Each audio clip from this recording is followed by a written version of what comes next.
What's going on, everybody? King of Dragons 5000 here, coming at you with another figure review. Today we'll be having a look at the Figma My Hero Academia Eijiro Kirishima.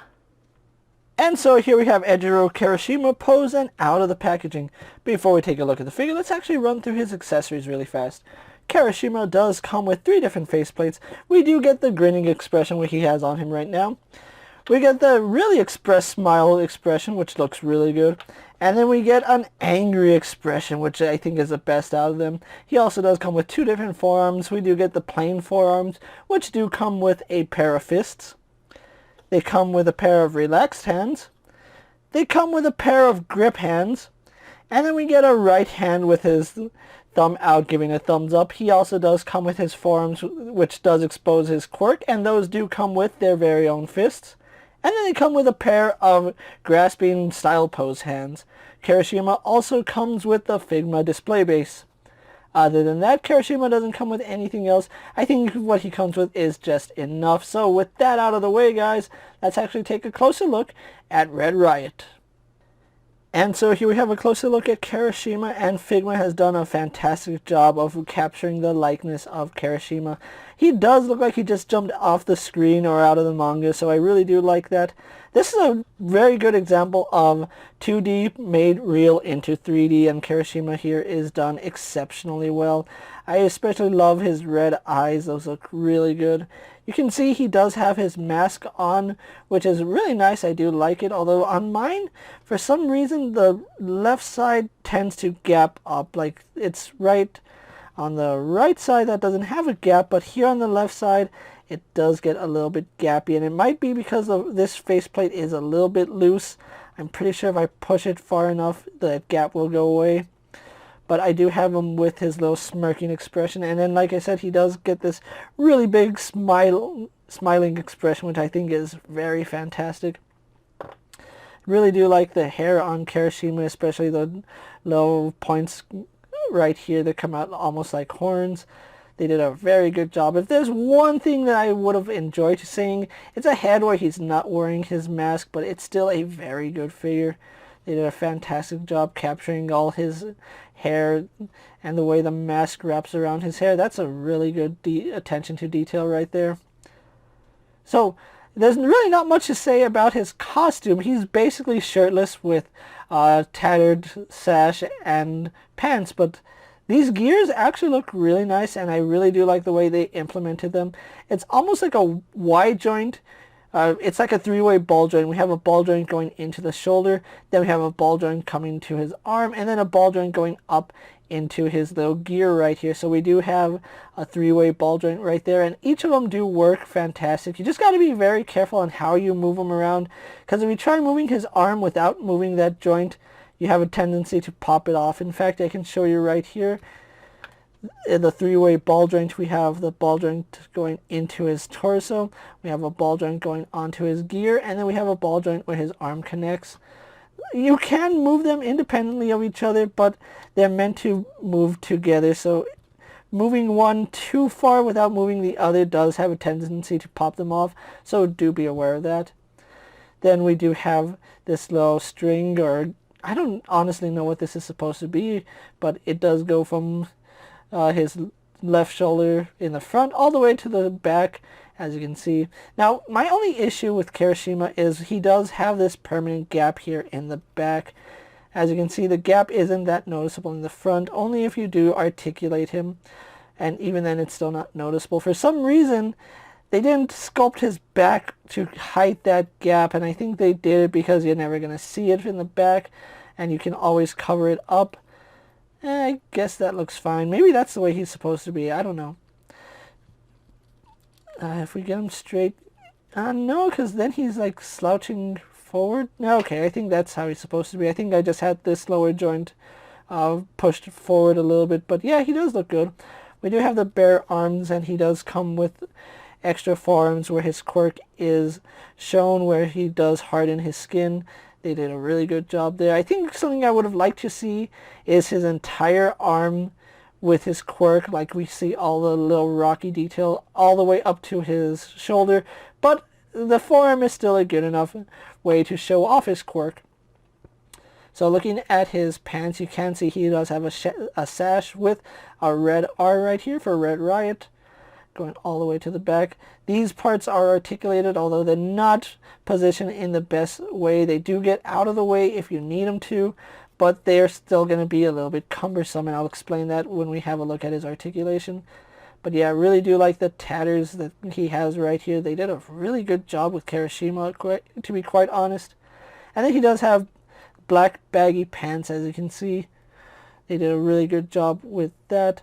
And then he does have these maroon boots that appear to have straps or bands going around them. Then we do have a plate of armor right there. Black soles on his feet. And then we don't have any detailing on his sole like we did with Todoroki, because again, he's not going to be walking in ice anytime soon, so he doesn't really need those. So really, really good job here with Red Riot, and I think Kirishima is one of my favorite My Hero Academia characters, and really happy to have him in figure form. Now, if we can only have the super powered Red Riot where he's all covered in armor, that would be so much fun. But that's just a pipe dream for me. So what we're going to do now is compare Kirishima to other figures you may have in your collection. And so here we have Kirishima posed next to a Marvel Legends Cyclops and a DC Multiverse Superman. Here we have Kirishima posed next to a WWE Elite Scale figure in a Mexico 1/12 Collective, Popeye the Sailor Man. Here we have Kirishima posed next to a Lightning Collection White Ranger and a Star Wars Black Series Mandalorian. And finally, here we do have Kirishima posed next to a Figma Bakugo and a Figma Deku. So with the comparisons out of the way, let's actually have a look at Kirishima's articulation. Now he does have a ball joint going into a ball hinge, into a peg going into his head. I know that sounds a little bit confusing, but if we pop his face off, you can see we do have a ball joint coming into a hinge, into a regular peg, so that does allow for some really nice head movement right there. If I can just attach his face really fast just so you guys can see. He can look up exceptionally well, despite the fact his hair does come over his neck. Now you do have to contest with that gapping, but if you pose him right, you're not going to notice it. That hinge does function for looking down, and then we get some really good movement right there. Does turn left and right, no problem. So his shoulders are very interesting. As you saw when I tried to move his shoulder to its limit, it popped off. So let's actually explain how this articulation works. So we do have a ball joint going into his shoulder, which does allow for some really nice forward and back movement and some really good up and down movement. So he does have somewhat of a butterfly joint right there and an up and down pivot right there. So his arms does hinge out all the way out to the side really nicely. And depending on how you have that ball joint situated depends on the angle of his arm. So to rotate his arm, if you just try rotating his arm, you're going to pop his arm off. To actually rotate it, you do have to grab both his shoulder and his gear and rotate them together. That way they rotate on that ball joint and not rotate independently. If you try rotating one without the other, you're going to pop them off. So you do have to rotate his shoulder with the cog at the same time. And the cog does move around independently, so you do have to grip them both together, or you can just move them around and pose them and then adjust them as you would. So do keep that in mind when posing Kirishima. So he does have a swivel up here in the shoulder, which does simulate a bicep swivel, but he also does have a really nice hinge in the elbow, and that gives us much better than 90 degrees. And then he does have rotation right here at the elbow. We have rotation at the forearm. Then we have a ball hinge here at the wrist, which does go up and down. We can situate that to have in and out movement. So depending on how you have that peg, depends on what type of hinge you have. And of course it does rotate on that ball joint. So as far as his torso goes, we have the exact same setup that we had with Todoroki. We have a ball joint right down here and then a peg going into his upper torso. So that does allow him to lean back to about that far. It really does work moving forward. You can see he does crunch forward really nicely, but you're left with that really big noticeable gap.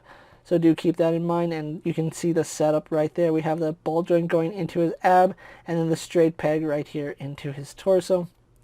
So it does allow for some really nice pivoting, although you do get gapping, so do be aware of how you're positioning him.